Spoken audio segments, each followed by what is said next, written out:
আৰু এনেকৈ ভাল পাওঁতে পাওঁতে কেতিয়াবা কিছুমান সংগী বুলি কোৱা, পাৰ্টনাৰ বুলি কোৱা, বা ভাল পোৱা প্ৰেমিকজন বুলি কোৱা বা প্ৰেমিকাজন বুলি কোৱা মাজ পথতে হেৰাই যায়, নহয় জানো? বহুত মানুহে হেৰায়, বহুতেই হেৰাই যায়।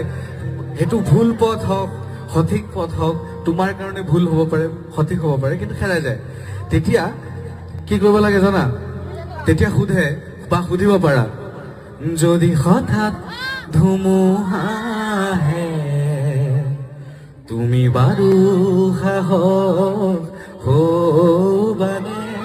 যদি হেৰাই যাওঁ জীৱনৰ বাটত, উভতাই আনিব পাৰিবানে? তুমি আৰু মই যিদিনা আমি হম, আল ফুলে মৰমবোৰ বুকুতে